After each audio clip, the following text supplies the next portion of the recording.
Frères et sœurs, pour comprendre la préparation que nous avons à faire, pour comprendre les événements qui vont arriver, pour comprendre ce que nous devons vivre, Dieu nous donne une base. Quelle est cette base? Nous lisons cela dans Évangélisés, page 204, paragraphe 2, où l'Esprit de prophétie écrit « Le peuple de Dieu devrait comprendre parfaitement le sujet du sanctuaire et du jugement. Chacun devrait être au courant de la position et de l'œuvre de notre souverain sacrificateur. » Pourquoi cela est important? Sans cette connaissance, il n'est pas possible d'exercer la foi indispensable en ce temps-ci, ni d'occuper le poste que Dieu nous assigne. Alors que nous vivons les derniers temps, il est indispensable que nous comprenions ce que Jésus-Christ fait actuellement dans le sanctuaire céleste. Si nous ne comprenons pas cela, nous ne pourrons pas comprendre ce qui va se passer devant nous. C'est la base. Et c'est pour ça que j'aimerais commencer par un bref résumé de ce qui s'est passé depuis que Jésus-Christ est monté au ciel. Quand vous allez regarder le ministère de Jésus, une fois qu'il a terminé son ministère sur terre, après sa crucifixion en l'an 31, ce qui s'est passé, c'est que pendant 40 jours après sa résurrection, il est resté sur terre. Et il a quitté ses disciples pour monter au ciel. Lorsqu'il est entré au ciel, il est monté dans le sanctuaire fait par Dieu lui-même. Le sanctuaire céleste. Qu'est-ce qu'il a fait? Il est monté pour y officier. Or, nous savons que dans le sanctuaire céleste, de même que sur la terre, qui était l'exemple, au ciel également, il y avait combien de pièces? 2 pièces. Et lorsque Jésus va monter au ciel, il va commencer à aller dans la première pièce, dans le lieu saint. Et lorsque vous allez regarder sur terre, lorsque le sanctuaire terrestre au temps de Moïse a été inauguré pour la première fois, vous verrez dans Exode chapitre 40 que Moïse va commencer à oindre le sanctuaire avant que toute chose ne commence à se faire. Et Jésus lui-même, lorsqu'il va commencer son œuvre dans le sanctuaire céleste, fera exactement la même chose que sur terre. C'était l'exemple. Et au ciel, Jésus aussi va oindre le sanctuaire céleste. Qu'est-ce qui va se passer lorsqu'il va oindre le sanctuaire céleste? Nous le verrons juste après. Après avoir commencé son œuvre, de l'an 31 jusqu'en l'an 1844, son œuvre restera simplement dans le lieu saint. C'était la première phase qui se faisait sur terre. Mais arrivé en 1844, qui est la fin des 2300 soirs et matins de Daniel chapitre 8, verset 14, à ce moment-là, le sanctuaire doit être purifié. Comment est-ce qu'il est purifié? C'est lorsque les sacrificateurs sur terre passaient dans le lieu très saint. Et c'était le grand sacrificateur qui entrait une fois par an. Ce service de purification se passe dans le lieu très saint. Et en 1844, Jésus est passé du lieu saint au lieu très saint pour ce service de purification. Cette phase concerne une phase de jugement où on déterminera qui, parmi le peuple de Dieu, aura tout confessé ses péchés et qui, parmi le peuple de Dieu, sera pris au premier avènement, au second avènement de Jésus-Christ. Lorsque cette phase de jugement sera terminée, Jésus sortira du sanctuaire. Lorsqu'il va quitter le sanctuaire, le jugement est terminé. Alors, à ce moment-là, qu'est-ce qui va se passer? Il va lancer les 7 coupes de la colère de Dieu qui sont les 7 fléaux. Et enfin, alors que la rétribution des méchants a été donnée, qu'est-ce qui va se passer? Jésus reviendra chercher son peuple.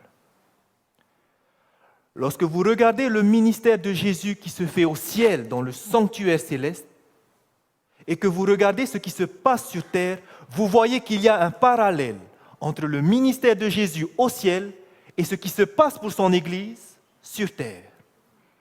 Qu'est-ce qui s'est passé lorsque Jésus est entré au ciel et a commencé à inaugurer le sanctuaire en mettant l'huile, en oignant, en inaugurant, en mettant de l'huile dans le sanctuaire céleste? Qu'est-ce qui s'est passé sur terre? 10 jours après que Jésus est monté au ciel, alors qu'il va oindre le sanctuaire céleste, sur terre, son sanctuaire, son Église, va recevoir la pluie du Saint-Esprit, l'huile, le Saint-Esprit. Nous avons vu hier, c'est ce qu'on appelait la pluie de la première saison. Son Église va grandir, va se développer, et pendant plus de 18 siècles, Jésus va intercéder pour son Église. Mais lorsque Jésus va quitter le lieu saint pour aller dans le lieu très saint, et alors que va commencer l'œuvre de jugement, Jésus va entrer dans le lieu très saint où il va rencontrer l'arche de l'Alliance dans laquelle se tient les 10 commandements, les 2 tables de la loi. Pourquoi? Parce que c'est selon ces 10 commandements que seront jugés son peuple. Et qu'est-ce qui se passe alors qu'il entre dans le sanctuaire céleste, devant l'arche de l'Alliance? Qu'est-ce qui se passe sur terre? Le peuple de Dieu, pour la première fois, va retrouver les 10 commandements.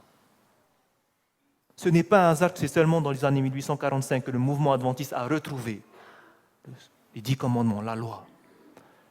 Et maintenant, ma question.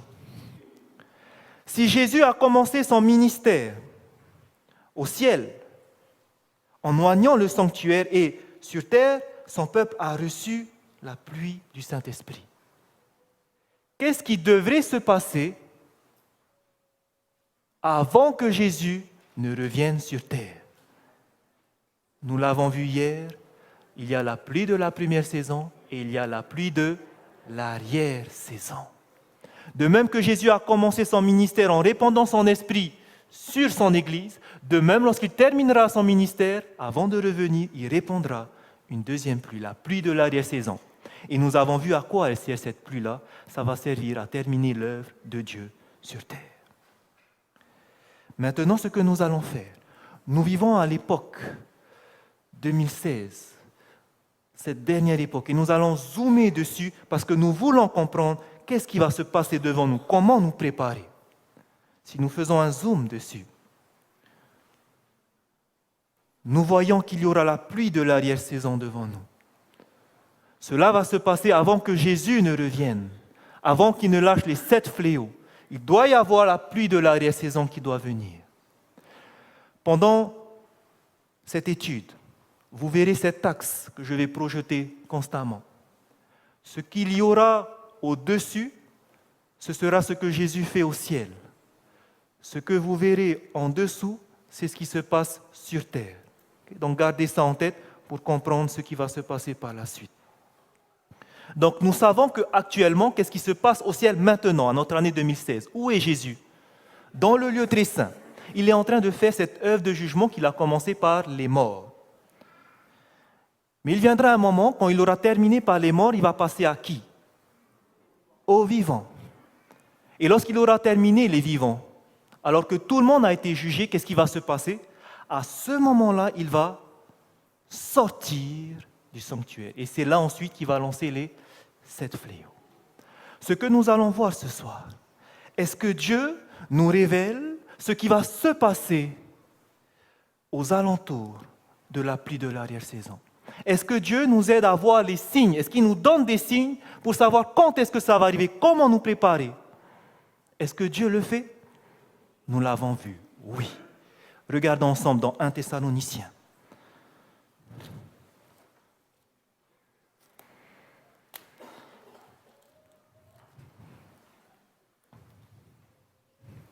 « 1 Thessaloniciens, chapitre 5.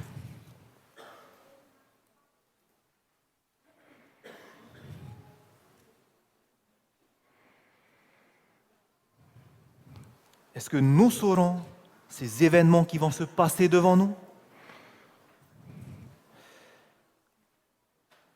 Nous lisons dans 1 Thessaloniciens, au chapitre 5, le verset 2. Voici ce qui est écrit. 1 Thessaloniciens, chapitre 5, verset 2. Car vous savez bien vous-même que le jour du Seigneur viendra comment? Comme un voleur dans la nuit. Lorsqu'un voleur vient, est-ce qu'on sait qu'il vient? Ça nous surprend, n'est-ce pas? Donc, est-ce que le peuple de Dieu sera surpris? On dit qu'il vient comme un voleur. Est-ce que le peuple sera surpris? Regardez au verset 4. Mais vous, frères, il parle à son Église, mais vous, frères, vous n'êtes pas dans les ténèbres pour que ce jour vous surprenne comme un voleur. Est-ce que l'Église sera surprise? Non. Pourquoi? Parce qu'elle n'est pas dans les ténèbres. Si elle n'est pas dans les ténèbres, où est-ce qu'elle est? Dans la lumière. Et c'est ce qu'on lit au verset 5. Vous êtes tous des enfants de la lumière et des enfants du jour. Nous ne sommes pas dans les ténèbres. Donc ce jour, lorsqu'il va être arrivé, on saura à quel moment il viendra.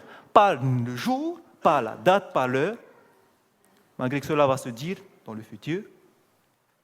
Mais on ne peut pas être surpris parce qu'on connaîtra les événements qui vont se passer. Pourquoi? Parce que nous sommes dans la lumière.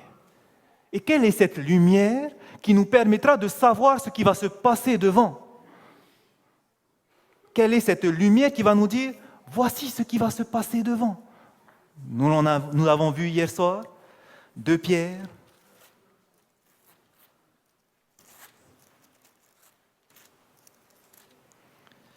Chapitre 1. Quelle est cette lumière qui fera que nous ne sommes pas dans les ténèbres lorsque Jésus reviendra?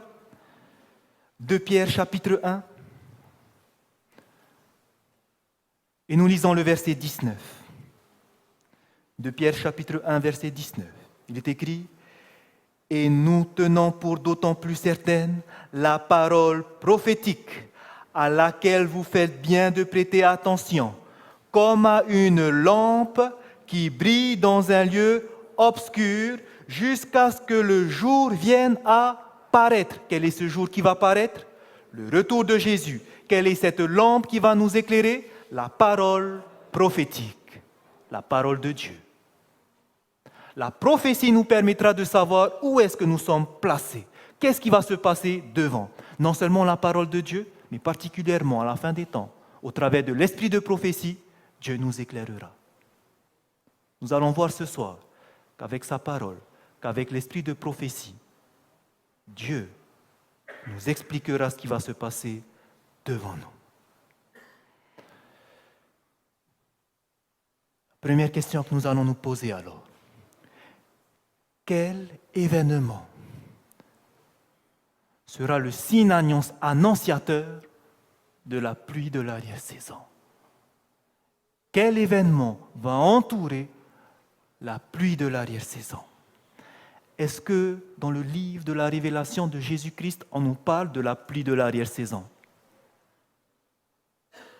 Est-ce que dans le livre de l'Apocalypse, on nous parle de la pluie de l'arrière-saison? Nous avons vu hier soir, oui. Dans quel chapitre on nous parle de la pluie de l'arrière-saison? Apocalypse, chapitre 18.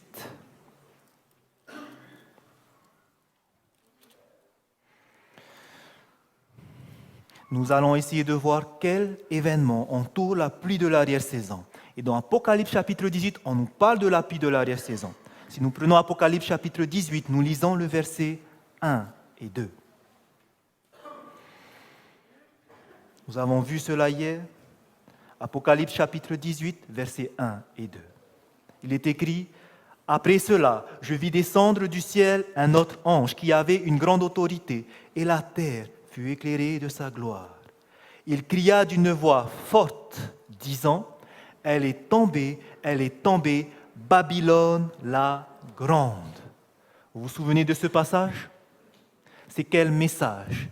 Le message du deuxième ange qui va être répété mais avec une voix forte. Et nous avons vu que cette voix forte, ce n'était ni par la puissance ni par la force, mais par mon esprit, dit l'Éternel des armées. C'est ce message qui va être répété par la puissance du Saint-Esprit lors de la pluie de l'arrière-saison. Et maintenant, si nous voulons savoir qu'est-ce qui va se passer autour de la pluie de l'arrière-saison, il nous faut lire le contexte de ce verset lorsque l'ange va proclamer avec puissance ce message. Puisqu'il s'agit ici de la pluie de l'arrière-saison, du grand cri, il nous faut lire le contexte pour savoir qu'est-ce qui va se passer à ce moment-là. Lisons la suite. Je vous invite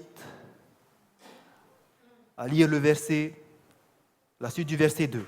Elle est devenue une habitation de démons, un repère de tout esprit impur, un repère de tout oiseau impur et odieux, parce que toutes les nations ont bu du vin de la fureur de son impudicité, et que les rois de la terre se sont livrés avec elle à l'impudicité, et que les marchands de la terre se sont enrichis par la puissance de son luxe. Et j'entendis du ciel, verset 4, une autre voix qui disait « Sortez du milieu d'elle, mon peuple, afin que vous ne participiez point à ses péchés et que vous n'ayez point part à ses fléaux. » Regardez bien maintenant le verset 5. « Car ces péchés se sont accumulés jusqu'au ciel, et Dieu s'est souvenu de ses iniquités. » Lorsque ce message va être proclamé avec puissance, qu'est-ce qui s'est passé pour Babylone ? On nous dit que les péchés de Babylone, qu'est-ce qu'ils ont été faits ? Ils se sont accumulés jusqu'au ciel. Comprenons qu'est-ce que ça veut dire que les péchés de Babylone se sont accumulés jusqu'au ciel dans la revue Signes des temps. Voici ce que l'esprit de prophétie nous dit. Quand est-ce que ces péchés seront accumulés jusqu'au ciel ? Quand finalement la loi de Dieu sera abolie par la législation. Est-ce que vous comprenez ? Lorsque la loi de Dieu, c'est quoi la loi de Dieu ? Les 10 commandements, particulièrement le sabbat, sera abolie par la loi des hommes. Quelle loi ? La loi du dimanche. Ces péchés se seront accumulés lorsqu'il y aura la loi du dimanche. Continuons la citation. Alors qu'un pouvoir satanique soulève les éléments de dessous, Dieu enverra la lumière et la puissance à son peuple afin que le message de vérité soit proclamé au monde entier. Quelle est cette lumière et cette puissance qui va venir ? La pluie de l'arrière-saison. Donc, qu'est-ce qui va se passer ? Est-ce que d'abord va venir la pluie de l'arrière-saison ou d'abord la loi du dimanche ? La loi du dimanche. Quand la loi du dimanche va venir, les péchés de Babylone se sont accumulés et alors l'ange pourra dire d'une voix puissante, ces péchés se sont accumulés jusqu'au ciel. Sortez de là, mon peuple. Babylone est tombée. Donc, premièrement, nous avons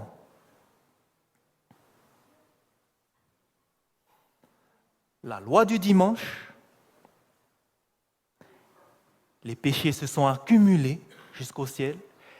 Et ensuite viendra la loi du dimanche. La pluie de l'arrière-saison. Et lorsque la pluie de l'arrière-saison va venir, qu'est-ce qui se passe ? Nous avons vu que la pluie de l'arrière-saison, c'est ce message du troisième ange qui va partir avec puissance, qu'on appelle le grand cri. Est-ce que jusque-là, tout le monde a suivi ? Voici une autre citation de l'esprit de prophétie qui va nous dire que d'abord il y a bien la loi du dimanche et ensuite vient la pluie de l'arrière-saison. Regardons dans Message choisi, volume 3. Le grand événement qui est imminent, l'imposition des lois du dimanche, éliminera ce que Dieu n'a pas choisi et il se réservera ainsi un corps pastoral pur, vrai, sanctifié, préparé pour la pluie de l'arrière-saison. Qu'est-ce que va venir d'abord ? La loi du dimanche. Nous allons voir qu'est-ce qui va se passer à la loi du dimanche. Mais ensuite, il y aura ce corps pastoral pur, c'est-à-dire ses membres purs, son église pure, qui sera prêt pour recevoir la pluie de l'arrière-saison. Donc, nous confirmons bien que d'abord, nous avons la loi du dimanche et ensuite la pluie de l'arrière-saison. Est-ce que la pluie de l'arrière-saison est déjà tombée alors? Pas encore. Pas encore.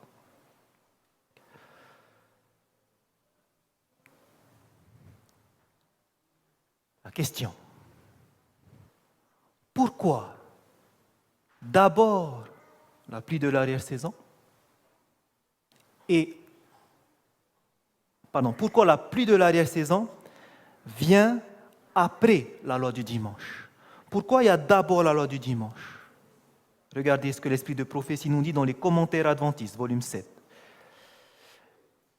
L'Esprit de prophétie nous cite le moment où on va faire l'image de la bête, la marque de la bête, et elle fit que tous reçussent une marque sur leur main droite ou sur leur front, et que personne ne put ni acheter ni vendre sans avoir la marque. Qui peut me rappeler, quand est-ce qu'on peut recevoir la marque de la bête? Nous avons vu ça sabbat après-midi. On peut recevoir la marque de la bête premièrement lorsqu'il y aura la loi du dimanche, et deuxièmement si on a reçu la vérité sur le sabbat et qu'on a refusé. Okay? Donc, lorsqu'il y aura la marque de la bête, la loi du dimanche est là. Qu'est-ce qu'on nous dit par rapport à cette loi du dimanche? Ceci est l'épreuve par laquelle le peuple de Dieu doit passer avant d'être scellé. Ok. La loi du dimanche doit venir d'abord, avant la pluie de l'arrière-saison, parce que qu'est-ce qui va se passer lorsqu'il y aura la loi du dimanche? Ça sera l'épreuve pour que le peuple puisse recevoir quoi? Le sceau de Dieu. Quel est le sceau de Dieu? On a étudié le sabbat. La loi du dimanche vient, et maintenant, le sceau de Dieu aussi peut être apposé. La personne va choisir, soit entre le sceau de Dieu, soit entre la marque de la bête. Question. Qui va recevoir le sceau de Dieu à la loi du dimanche? Ceci est l'épreuve par laquelle qui doit passer? Le peuple de Dieu. J'aimerais bien que vous faites attention. Lorsqu'il y aura la loi de Dieu, qui doit recevoir le sceau?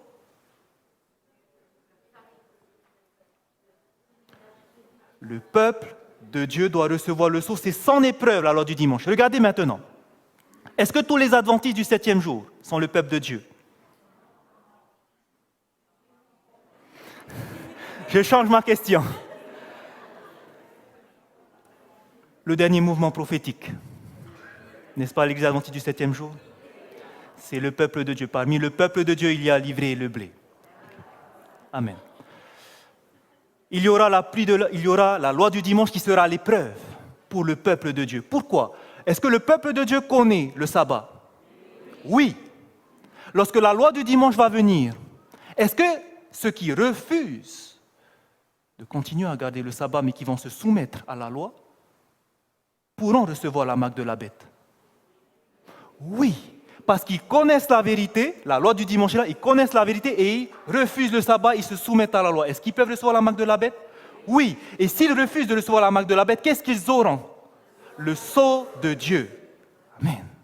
Donc, lorsqu'il y aura la loi du dimanche, alors deux choses vont se passer pour le peuple de Dieu. Soit ils reçoivent le sceau de Dieu, soit ils reçoivent la marque de la bête. C'est ce qu'on appelle la phase du scellement. On reçoit le sceau. Le peuple de Dieu va être scellé. À quel moment? À partir de la loi du dimanche. Ça sera notre épreuve. La loi du dimanche est là, la marque de la bête est prête à être apposée. Le peuple de Dieu qui se soumet aux autorités, plutôt qu'à Dieu, recevront la marque de la bête. Les autres auront le sceau de Dieu. Maintenant, si vous regardez ce graphique, puisque le sceau de Dieu vient juste avant la pluie de l'arrière-saison, qu'est-ce que nous avons dit hier soir pour ceux qui recevront la pluie de l'arrière-saison? Qu'est-ce qu'ils devront faire premièrement? Se purifier. Est-ce qu'ils peuvent avoir un défaut de caractère? Non. Okay? Ils ne peuvent pas recevoir la pluie de l'arrière-saison s'ils n'ont pas vaincu les défauts. Ce qui veut dire, ceux qui seront scellés alors, est-ce que ceux qui reçoivent le sceau de Dieu, ceux qui sont scellés, sont devenus alors purs? Oui ou non? Oui, puisqu'ils recevront la pluie de l'arrière-saison.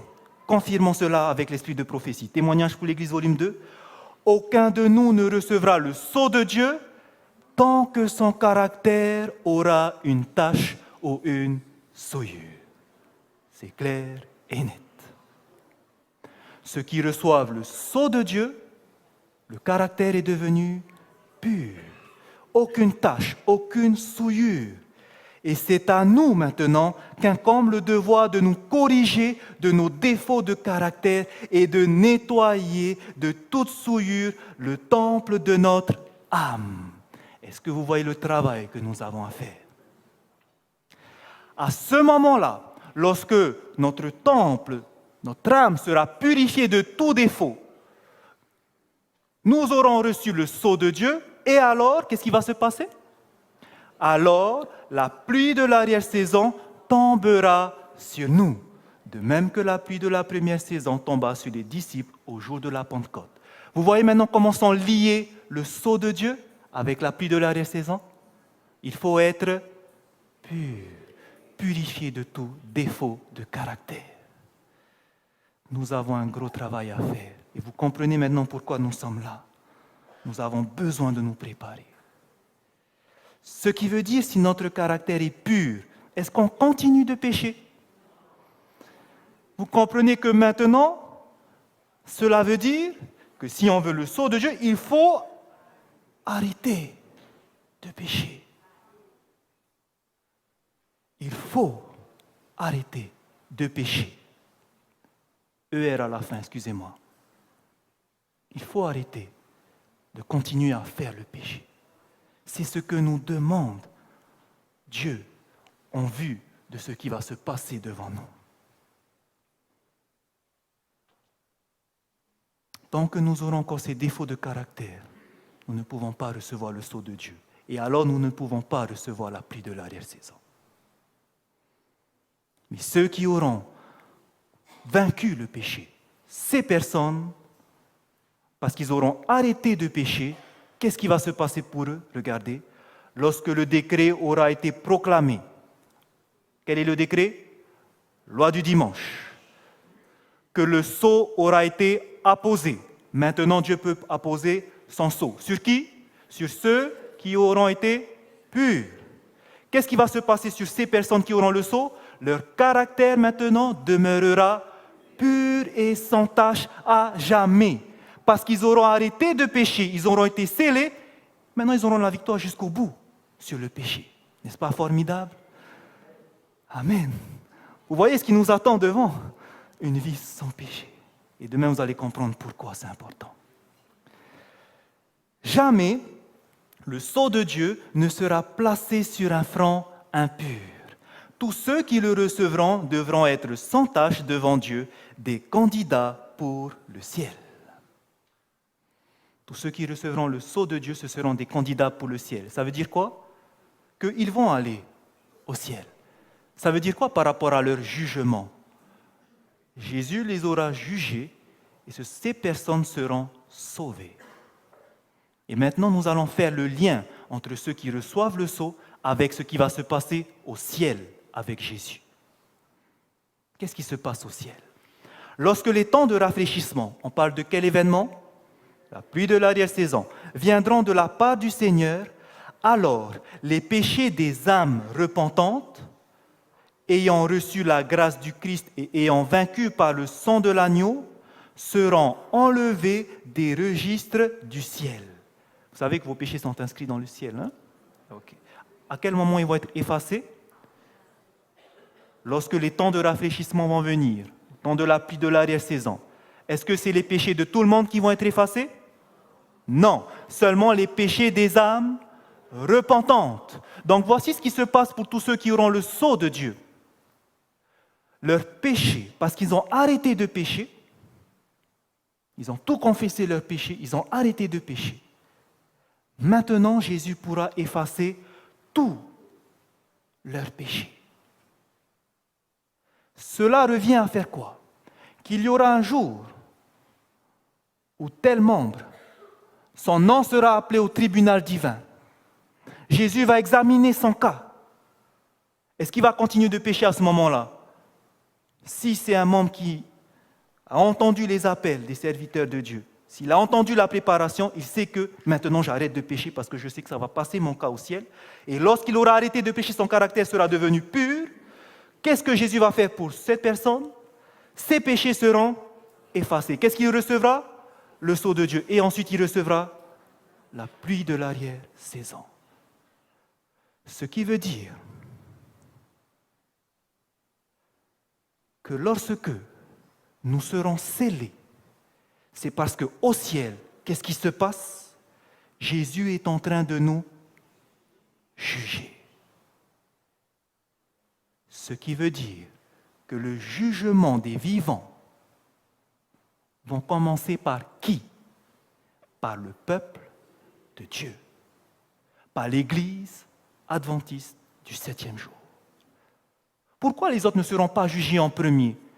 Est-ce qu'ils peuvent recevoir la marque de la bête s'ils n'ont pas entendu la vérité? Non. Lorsqu'il y aura la loi du dimanche, il n'y a que nous, pour l'instant, qui savons. Donc nous serons jugés premièrement. Et ensuite viendra les autres. Vous verrez à quel moment.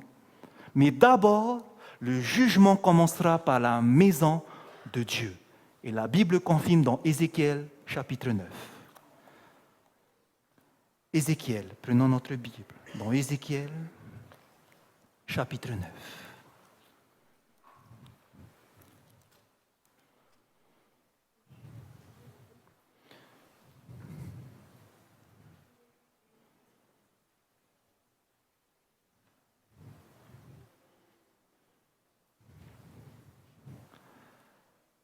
La Bible va confirmer que le jugement va commencer par le peuple de Dieu.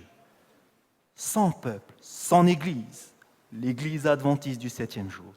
Nous lisons dans Ézéchiel chapitre 9, du verset 3 à 6. Ézéchiel chapitre 9, verset 3, il est écrit: La gloire du Dieu d'Israël s'éleva du chérubin sur lequel elle était. Elle se dirigea vers le seuil de la maison et il l'appela l'homme vêtu de lin et portant une écritoire à la ceinture. L'Éternel lui dit: Passe au milieu de la ville, au milieu de Jérusalem, et fais une marque sur le front des hommes qui soupirent et qui gémissent à cause de toutes les abominations qui s'y commettent. Ici, on est en train de parler de l'homme vêtu de lin qui va passer dans la ville pour faire quoi? Pour poser une marque, un sceau. On est en train de parler d'un scellement. Et regardez ce qui se passe. Verset 5. Et à mes oreilles, il dit aux autres: Passez après lui dans la ville et frappez, que votre œil soit sans pitié et n'ayez point de miséricorde. Tuez, détruisez les vieillards, les jeunes hommes, les vierges, les enfants et les femmes, mais n'approchez pas de quiconque aura sur lui la marque. Donc d'abord, on va poser la marque, c'est l'homme vêtu de lin. Tous ceux qui auront la marque, c'est bon, il a fini. Et derrière eux vont passer des hommes pour détruire tous ceux qui n'auront pas la marque. De quel événement on est en train de parler ici? La destruction des 7 fléaux. Ça ne touchera que ceux qui auront la marque de la bête. Ceux qui auront le sceau de Dieu, est-ce qu'ils seront touchés? Non, on nous parle de cet événement. Et regardez, je relis le verset 6. Tuez, détruisez les vieillards, les jeunes hommes, les vierges, les enfants et les femmes, mais n'approchez pas de quiconque aura sur lui la marque, et commencez par mon sanctuaire. Le jugement commencera par le sanctuaire de Dieu, par sa maison, par son peuple, parce que eux connaissent la vérité. Et Dieu nous redemandera des comptes. Ça commence par la maison de Dieu. Une deuxième preuve, c'est lorsque vous allez regarder le parallèle qu'il y aura entre la pluie de l'arrière-saison et la pluie de la première saison. Vous allez voir que c'est la même chose. D'abord le peuple de Dieu et ensuite les autres. Nous n'allons pas aller en détail. S'il faut aller en détail, on peut rajouter d'autres choses, mais je ne vais pas le faire, on n'a pas assez le temps. Regardez, nous venons de dire que d'abord on scelle le peuple de Dieu et ensuite vient la pluie de l'arrière-saison pour donner le grand cri. À qui le message va être proclamé ensuite? Parce qu'on a reçu la pluie de l'arrière-saison, on va les proclamer à qui? Au monde. Terminer l'œuvre de Dieu. Ceux qui auront reçu proclameront l'évangile au monde. Or, lorsque vous allez regarder à la pluie de la première saison, c'est-à-dire au temps de la Pentecôte, lorsque l'évangile va partir dans le monde, avant que l'évangile parte dans le monde, qu'est-ce que Jésus a dit? Dans Matthieu chapitre 10, il va donner la première commission, n'allez pas vers les Samaritains, n'allez pas vers le monde, mais allez d'abord vers les brebis de la maison, vers les brebis perdues de la maison d'Israël. Qui sont qui? Les Juifs. Jésus a dit, lorsqu'ils vont aller témoigner, de commencer par les Juifs. Pourquoi, d'après vous, Jésus va leur dire, allez d'abord vers les Juifs? Parce que c'est son peuple. Amen. Mais parce qu'aussi, une prophétie va bientôt se terminer. La prophétie des 70 semaines de Daniel chapitre 9, où Dieu avait déterminé un temps sur son peuple. 70 semaines ont été apposées sur ton peuple pour qu'il mette fin aux iniquités. Et les 70 semaines allaient terminer à quel moment? 3 ans et demi après la crucifixion de Jésus-Christ. 3 ans et demi après la crucifixion de Jésus-Christ, ça devait terminer le temps que Dieu a accordé au peuple juif. Qu'est-ce qui s'est passé entre la mort de Jésus-Christ et 3 ans et demi après? L'évangile a été annoncé à qui? À partir de la mort de Jésus-Christ, juste 3 ans et demi après, 3 ans et demi après, on arrive à la mort d'Étienne, à sa lapidation. Pendant ces 3 ans et demi, où est-ce qu'était prêché le message? Seulement à Jérusalem. Pourquoi? Parce que le peuple de Dieu devait être scellé. Israël, le temps était terminé sur eux. Parce qu'à l'année 34, 3 ans et demi plus tard, qu'est-ce qui doit se passer? L'évangile devait maintenant aller vers le monde. Dieu a terminé. À quel moment? À la lapidation d'Étienne. Qu'est-ce qui s'est passé? Les Juifs l'ont lapidé. Ils ont refusé le message que Étienne est venu leur annoncer, qu'ils ont tué Jésus-Christ. Ils n'étaient pas contents, ils l'ont tiré dehors, ils l'ont lapidé. Et à ce moment-là, publiquement, ils ont montré qu'ils ont rejeté le Messie. Ils ont rejeté Dieu lui-même. Et les 70 semaines se sont arrêtées en l'an 34. C'est fini pour le peuple de Dieu Israël. Mais alors maintenant, vers qui l'évangile va aller? Dans Actes chapitre 8, vous allez voir, ce jour-là, il y avait Paul qui tenait la tunique d'Étienne. Et qu'est-ce qui va se passer ce jour-là? Actes chapitre 8, verset 1, il y eut une grande persécution contre les chrétiens. Et qu'est-ce qui s'est passé? Tous les chrétiens se sont dispersés. Et en se dispersant, qu'est-ce qu'ils ont emmené avec eux dans le monde? L'évangile au monde. D'abord, le peuple de Dieu. Parce qu'ils vont être scellés. Après, l'évangile annoncé au monde. Maintenant, la question pour nous. Qu'est-ce qui s'est passé lorsque l'évangile est parti dans le monde? Nous venons de le dire dans Actes chapitre 8, verset 1. Il y eut une grande persécution. Les chrétiens ont été persécutés. Mais plus on est persécuté, plus les martyrs qui répandaient leur sang, c'était comme de la semence pour d'autres personnes. D'autres personnes étaient converties. Plus il y avait de persécutions, plus ça se convertissait. À chaque fois qu'il y a des martyrs, à chaque fois la parole de Dieu part. Dieu permet les persécutions parce qu'il sait que par derrière, sa parole va partir, va se propager.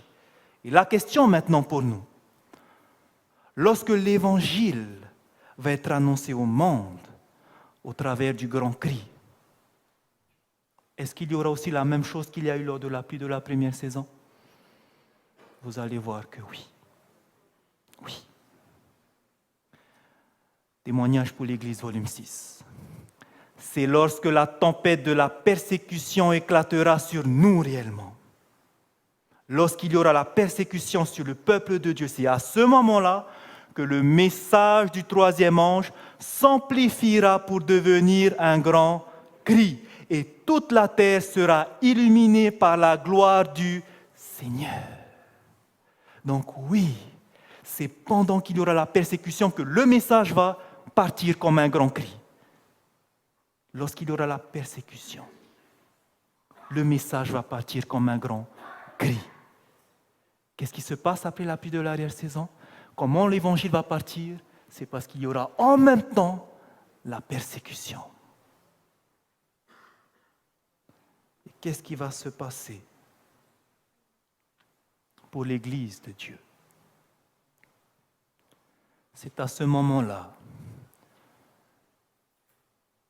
que Jésus va cribler, secouer son Église.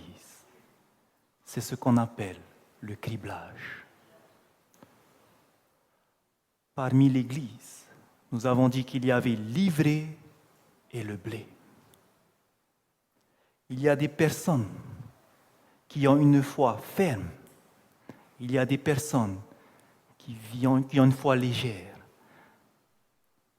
Lorsque Jésus va secouer, le grain va rester dans l'air. La paille va s'envoler parce qu'elle est légère. C'est ce qui va se passer. L'Église va être criblée. Pour l'instant, on ne voit pas.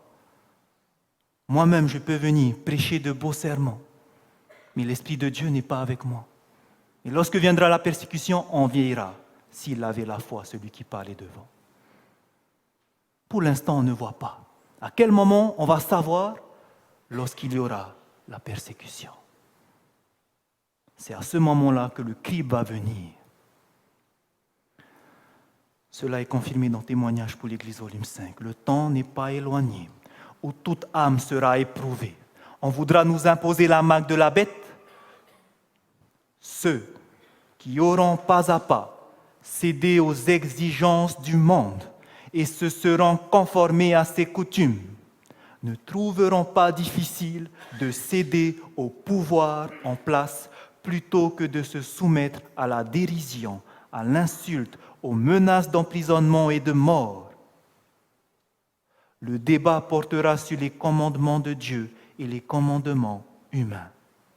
Et c'est en ce temps-là que l'or sera séparé des scories dans l'Église. Il y aura le criblage dans l'Église. Cela va se passer. Ceux qui auront pas à pas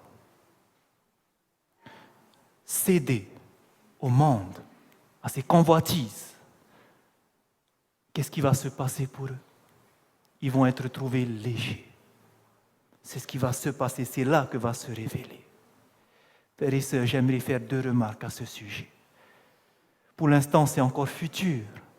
Pour l'instant, on ne voit pas la réalité de ces choses. Mais sachez que ça va venir. En notre génération. J'aimerais faire 2 remarques pour nous. Lorsque nous savons que dans l'Église, il y aura ce crible qui va se faire, j'aimerais vous partager une vision qu'Ellen White a reçue au sujet des 2 couronnes. Cette vision, vous pouvez la trouver dans Témoignage pour l'Église, volume 1, au chapitre 25.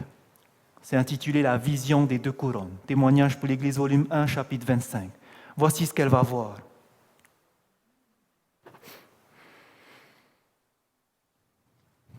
Dans sa vision, elle va voir une main qui va être tendue vers la terre. Cette main vient du ciel. Et dans cette main se tenait un sceptre. Et au bout de ce sceptre se trouvait une couronne. Cette couronne était décorée de diamants. Et sur cette couronne était marqué « Heureux ceux qui m'obtiennent, parce qu'ils hériteront la vie éternelle ». Il y avait maintenant devant une autre couronne qui venait. Cette couronne partait de la terre. C'était un sceptre. Au bout de ce sceptre cette couronne. Et sur cette couronne, il y avait des rubis. Et sur cette couronne qui vient de la terre étaient inscrits les mots « La richesse, c'est la puissance. Honneur et célébrité à ceux qui m'obtiennent. » Et elle voyait une foule de gens courir après la couronne terrestre. Ils marchaient les uns sur les autres pour arriver sur cette couronne terrestre et s'accrocher à elle. Elle voyait une petite troupe s'accrocher sur la couronne céleste. Les personnes qui étaient accrochées à la couronne céleste, ils voyaient que ceux qui étaient en bas, sur la couronne terrestre, les regardaient se moquer d'eux et ils prenaient des balles noires. Et ils jetaient ces balles noires sur ces personnes qui étaient accrochées sur cette couronne céleste. Et les personnes qui regardaient ceux qui les jetaient, ces balles noires les touchaient, les tachaient et ils tombaient. Par contre, ceux qui gardaient les yeux fixés en haut, parce qu'il y avait Jésus qui était là, ceux qui avaient les yeux fixés sur Jésus, les balles qu'ils lançaient ne les touchaient pas. Ici, 2 leçons vont être retenues. L'ange va lui donner 2 leçons. La première leçon, c'est celle-ci. C'est que dans l'Église, il y a 2 types de personnes. Ceux qui s'attachent au bien de ce monde, au bien terrestre. Leurs pensées sont seulement focalisées sur ce qui est sur terre. Leur travail, leur argent, leur retraite, leur terrain, leur terre. C'est là le but de leur vie. Et d'autres personnes qui, pour eux, ces biens-là, ils peuvent avoir toutes les richesses, mais pour eux, ce n'est pas le plus important. C'est la retraite au ciel le plus important. Deuxième leçon à en tirer. Qui sont les personnes qui vont jeter les balles noires? Ceux qui sont sur la couronne terrestre. On va lui dire que représentent ces balles noires. Les balles noires représentent les insultes. Les balles noires représentent les critiques. Qui est-ce qui est en train de critiquer? Ceux qui sont attachés aux choses de ce monde. Ils n'ont pas le cœur converti. Ils sont en train d'insulter, d'être jaloux, de critiquer ces personnes qui ont choisi de suivre Jésus, de travailler pour lui. Ils critiquent leur œuvre. La deuxième leçon à en retirer, frères et sœurs, c'est que ne regardez jamais ces critiques. Parce que qu'est-ce qui se passe pour ceux qui ont regardé les balles noires? Ils tombent. Ne regardez jamais, mais gardez les yeux fixés sur Jésus. Travaillez pour le Seigneur. Ne regardez pas ce qu'on va dire de votre œuvre. Parce qu'il y aura des critiques, c'est sûr. Quelqu'un qui veut s'engager pour le Christ, on ne va pas l'aimer. Je vous le dis parce que c'est arrivé pour moi. Il y a des personnes qui disent du mal sur moi, qui déforment des choses. J'entends pas derrière. Mais cette vision-là m'encourage à aller de l'avant. Parce que le Maître, Jésus-Christ, a été haï par sa propre Église. Et moi, je resterai fidèle à Jésus, quoi qu'il arrive. C'est la première leçon à en retirer. Ne regardez pas ces choses-là. Ne regardez pas les critiques. Focalisez-vous sur l'œuvre de Dieu. Sanctifiez-vous, purifiez-vous. Gardez les yeux fixés sur Jésus. Vous travaillez pour Dieu, vous savez qu'il y aura des critiques, mais ne regardez jamais. Deuxième leçon à en retirer. Qu'est-ce qui va se passer pour ces personnes qui n'auront pas le cœur converti, qui se seront attachées sur ces richesses, sur le monde, qui vous auront critiqué? Qu'est-ce qui va se passer pour eux, frères et sœurs? Ils se seront trouvés légers. Et qu'est-ce qui va se passer lors de la persécution? Ils vont tomber. Est-ce qu'ils auront le sceau de Dieu? Non. Est-ce qu'ils auront l'appui de l'arrière-saison? Non. Est-ce qu'ils seront sauvés? C'est maintenant le moment de faire attention. Parce que ces personnes-là qui vous critiquent, un jour ou l'autre, s'ils continuent comme ça, vous n'allez plus jamais les revoir.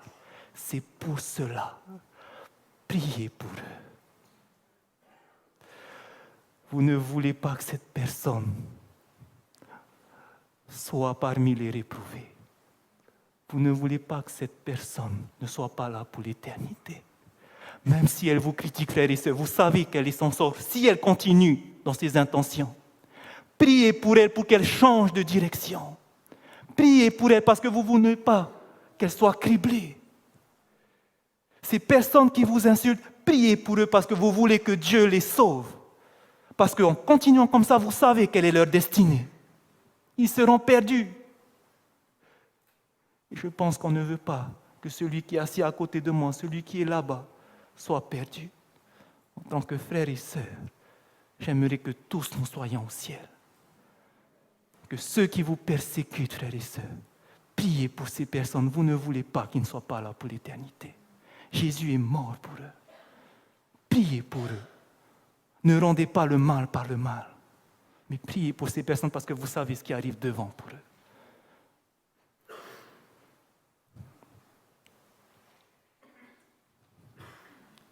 Qu'est-ce qui va se passer pour les autres maintenant? Nous avons parlé de l'Église. Nous avons vu que Dieu va cribler son Église. Tous ceux qui se seront trouvés légers vont tomber. Mais n'oubliez pas que le grand cri va être annoncé par tous ceux qui seront restés fidèles à Dieu, qui auront partagé sa parole avec foi. Malgré les critiques, ils auront œuvré pour le Seigneur avec la puissance du Saint-Esprit. Les autres ne verront pas, mais ils l'auront fait par la puissance du Saint-Esprit. Et qu'est-ce qui va se passer à ce moment-là?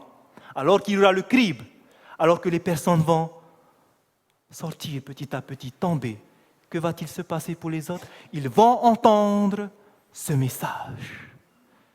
Et à ce moment-là, regardez ce que l'esprit de prophétie nous dit dans Événements des derniers jours, page 138.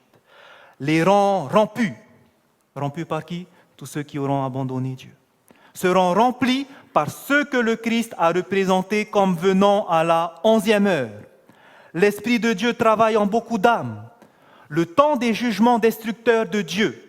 Ce temps destructeur, ce n'est pas lorsqu'il y aura les 7 fléaux. C'est un temps qui va venir juste un petit peu avant, qu'on appelle le bref temps de trouble de Jacob.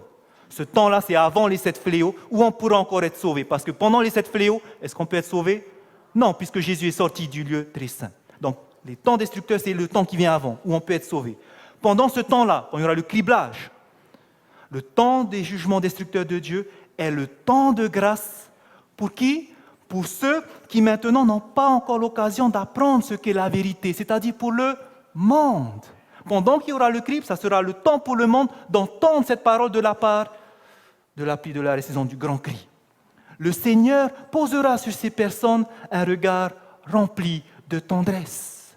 Son cœur miséricordieux est touché, sa main est encore étendue pour sauver, alors que la porte est fermée pour ceux qui n'entreraient pas. Pour qui la porte est fermée? Ceux qui ne vont pas entrer. Pour qui elle était fermée juste avant, on a vu? Pour l'Église. Ceux qui se sont trouvés légers. C'est fermé pour eux, ils ont refusé le Seigneur. Le jugement est passé, c'est terminé. Dès que le jugement est passé, ils ont refusé Dieu, la porte de la grâce est fermée pour ces personnes.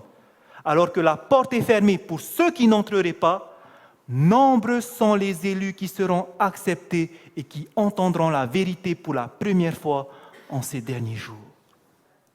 Il y en aura qui vont sortir parce qu'ils se seront trouvés légers, mais d'autres vont prendre leur place et le peuple triomphant de Dieu sera formé pour accueillir le roi des rois. Qu'est-ce qui va se passer? Lorsque l'œuvre aura terminé, tout le monde aura entendu le message. Chaque être humain sur terre aura entendu parce que Jésus a dit « Cette bonne nouvelle du royaume sera prêchée dans le monde entier et alors viendra la fin. » Donc tout le monde sur terre aura entendu. Chacun aura pris position ou pour Dieu ou pour la loi des hommes. Et le monde qui aura entendu ça, tous ceux qui auront accepté Dieu, qu'est-ce qu'ils vont faire? Ils vont entrer dans les rangs de Dieu. Ils feront partie de son peuple. Et ces personnes-là, lorsqu'ils auront entendu la vérité et qu'ils auront choisi, ils auront aussi le sceau de Dieu. À chaque fois qu'ils entendront la vérité, ils seront scellés petit à petit Donc pendant tout ce temps-là, il y aura le scellement de ces personnes. Au ciel, Jésus a fini le jugement des adventistes vivants. Il va passer maintenant au jugement du monde. Ils seront jugés lorsqu'ils auront entendu la vérité. Et petit à petit, les rangs se rempliront. Certains recevront la marque de la bête, d'autres recevront le sceau de Dieu. Et lorsque l'œuvre sera terminée, lorsque toute personne sur cette terre aura entendu le message, que va-t-il se passer? Le jugement au ciel, il est terminé. La dernière personne qui a entendu, ça y est, elle a pris position. Le jugement de cette dernière personne est terminé. Toute la terre a été jugée. Qu'est-ce qui se passe au ciel pour Jésus? Il a terminé son œuvre de jugement. Alors qu'il a terminé, qu'est-ce qui se passe? Jésus sort du lieu très saint. Et la porte de la grâce est définitivement fermée pour tout le monde. Et alors, Jésus dira que celui qui est juste se purifie encore. Celui qui est injuste soit injuste encore. Parce que je viens et ma rétribution est avec moi pour rendre à chacun selon ses œuvres. Et il lancera les 7 fléaux. Ceux qui auront gardé le sceau de Dieu seront protégés pendant ces 7 fléaux. Et alors Jésus reviendra nous chercher. Maintenant, la question que nous nous posons. Lorsque nous comprenons maintenant ce que le Seigneur nous a révélé par l'esprit de prophétie, par sa parole, lorsque nous voyons ce qui arrive devant nous, la question est celle-ci que beaucoup vont se demander. Est-ce que alors, puisque c'est que lorsqu'il y aura la pluie de la saison que le message va partir avec puissance, est-ce que maintenant nous devons attendre que la pluie de l'arrière-saison arrive? Non. Pourquoi? Regardez. Ce n'est pas le moment d'attendre que la pluie de la saison arrive. Ce n'est pas quand la pluie de la saison va venir arrive que là, je vais travailler pour Dieu. C'est maintenant qu'il faut commencer. Pourquoi? Au lieu de vivre dans l'attente de quelques moments particuliers et sensationnels, ici dans le contexte, on parle de la pluie de l'arrière-saison, maintenant, nous devons profiter sagement des occasions actuelles, faisant tout ce qu'il faut pour sauver les âmes. C'est maintenant qu'il faut commencer. Vous savez pourquoi? Une personne qui ne sait pas comment partager l'Évangile, lorsque la pluie de l'arrière-saison va venir, pensez-vous que d'un coup elle saura le faire? La pluie de l'arrière-saison, ce n'est pas une magie et ça y est, vous êtes le plus grand prédicateur. Non. Le Saint-Esprit va vous rappeler ce que vous connaissez, ce qu'il vous a enseigné. Si vous avez commencé à travailler pour le Seigneur, vous avez commencé à partager sa parole, lorsque la pluie de l'arrière-saison va venir, les paroles que le Saint-Esprit va vous remettre parce que vous avez déjà fait seront encore plus touchantes. Ça va plus percer les cœurs. C'est pour cela que c'est maintenant qu'il faut commencer. C'est maintenant que l'entraînement doit commencer. Il ne faut pas attendre.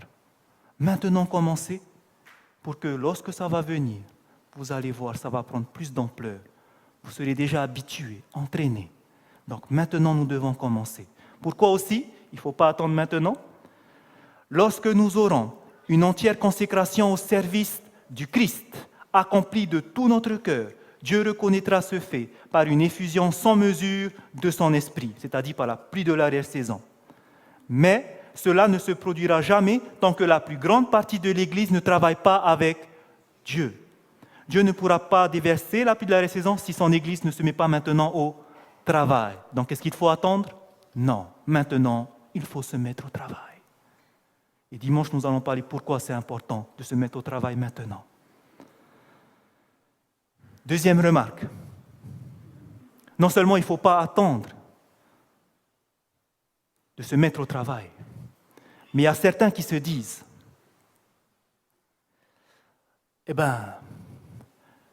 puisque c'est lorsqu'il y aura la loi du dimanche qu'on va commencer à être scellé, alors je vais attendre. Et lorsque la loi du dimanche va venir, maintenant je vais me donner à Dieu.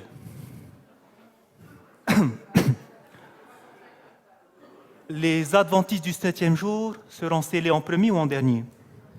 En premier. J'aimerais parler à cette personne qui pense ça maintenant, qui est parmi nous. puisque ce sont les adventistes du 7e jour qui seront scellés en premier, ceux qui seront scellés pour annoncer le message, comment doivent être leurs caractères? Purs. Les défauts, est-ce qu'il y en a? Non, c'est terminé. Il arrête de pécher. Est-ce qu'une personne peut arrêter de pécher du jour au lendemain? C'est impossible. C'est impossible. N'attendez pas. C'est pour cela que le travail de préparation, ce n'est pas de se dire « attends ». C'est quand? C'est maintenant. C'est maintenant. N'attendez pas. Maintenant, il est temps de se réveiller. On a vu les signes des temps. Sinon, ce sera trop tard. Ce n'est pas moi qui le dis. Regardez, premiers écrits. Ceux qui reçoivent le sceau de Dieu et qui seront protégés pendant le temps de détresse, qu'est-ce qu'ils doivent refléter? Pleinement l'image de Jésus. Ils doivent avoir son caractère pur, sans tache. Oh, combien j'en ai vu qui étaient sans abri au temps de détresse. Ils avaient négligé de faire quoi? De se préparer. La préparation, c'est maintenant. Ils avaient négligé de se préparer, c'est pourquoi ils ne pouvaient recevoir le rafraîchissement, la pluie de l'arrière-saison, que tous doivent recevoir pour pouvoir vivre à la vue d'un Dieu saint. Pour voir Dieu face à face, le péché ne peut pas exister. Dieu consume le péché. Dieu consume le pécheur qui a ce petit péché. Mais celui qui aura vaincu, parce qu'il se sera sanctifié, il pourra voir face à face Jésus-Christ lorsqu'il reviendra dans toute sa gloire. C'est pour cela que maintenant, nous devons commencer. D'autant plus lorsque sabbat, nous avons vu qu'avant que la loi du dimanche ne vienne, qu'est-ce qu'il doit y avoir? Avant que la marque de la bête ne vienne, Apocalypse chapitre 13, qu'est-ce qu'il doit y avoir? Avant la marque de la bête, les habitants de la terre vont faire une image de la bête. Quelle est cette image de la bête qui doit se faire avant la marque de la bête? L'union de l'Église avec l'État. Qu'est-ce qui se passe actuellement aux États-Unis? On est en train de réclamer l'union entre l'Église et l'État à cause de quoi? À cause de la religion climatique. C'est maintenant plus que jamais. L'image de la bête est en train de se former. Lorsqu'elle sera formée, alors il y aura la loi du dimanche. C'est maintenant ou jamais nous devons prendre au sérieux la parole de Dieu, frères et sœurs. Ne repoussez pas à demain votre préparation. Maintenant, vous avez entendu ce message. Maintenant, vous connaissez ce qui va arriver devant. Jésus ne cache rien à son peuple. Il ne fait rien sans avoir prévenu son peuple. Vous connaissez ce qui va se passer. Et maintenant que vous savez ce qui va se passer, parce que Jésus vous a dit, ne laissez pas les soucis de ce monde repousser votre préparation. Aujourd'hui, si vous entendez sa voix, n'endurcissez pas vos cœurs. Qu'est-ce qui s'est passé lorsque Jésus a pleuré sur Jérusalem? Jésus ne va pas laisser son peuple. Il sait ce qui va arriver devant. Il sait ce qui va se passer. Il l'a vu en vision. Qu'est-ce qu'il va leur dire à ses disciples? Luc chapitre 21, verset 40. Lorsque vous verrez les armées encercler la ville, sachez que son heure est proche.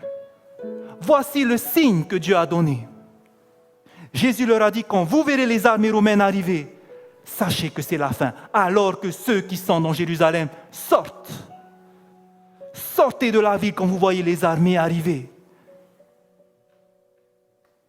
Vous savez qu'en l'an 67, l'armée du général Vespasien est arrivée à Jérusalem. Il a encerclé la ville parce qu'il commençait à l'assiéger. À ce moment-là, qu'est-ce qu'il fallait faire? C'était le signe pour les Juifs de sortir. Les Juifs étaient contents parce qu'à cette époque, les historiens disent qu'ils ont retrouvé Jérusalem. Les Romains, le gouverneur romain, il a été sorti, il a pris la fuite.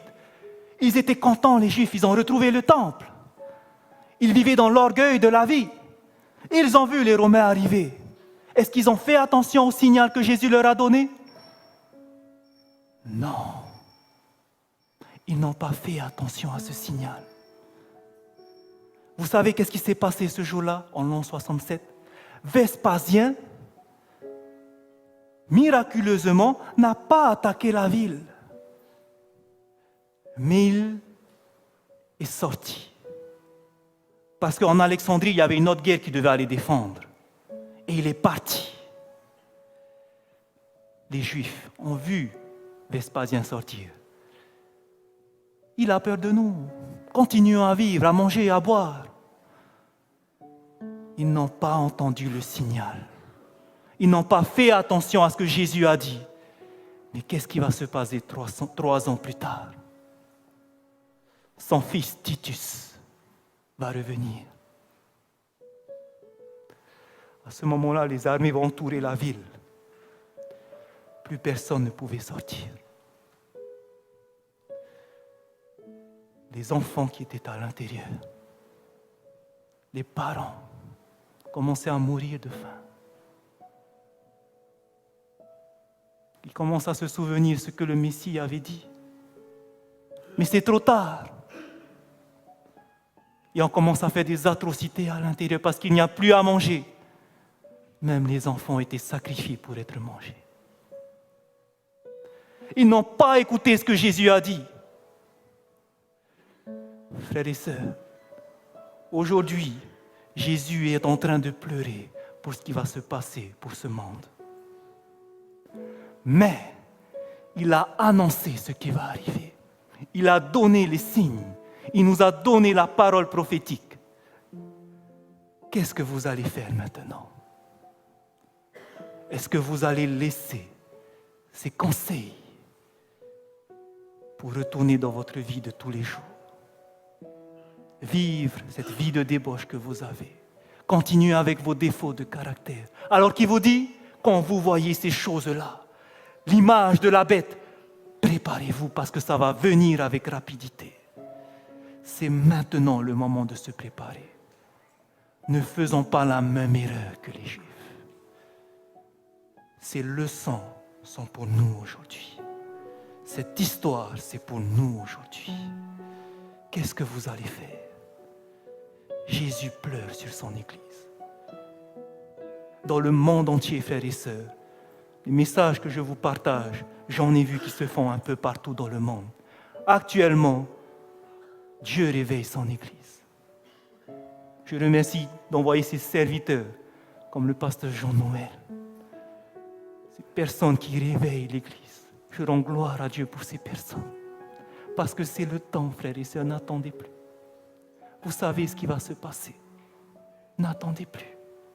Maintenant, il faut se donner entièrement à Christ. Quand vous regardez ce qu'il a fait, comment vous pouvez dire non?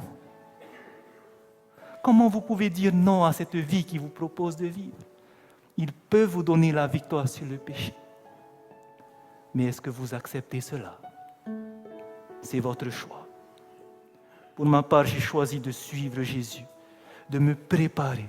Parce qu'il m'a montré comment me préparer, je voudrais vous dire comment vous préparer. C'est ce que nous allons commencer à faire à partir de demain.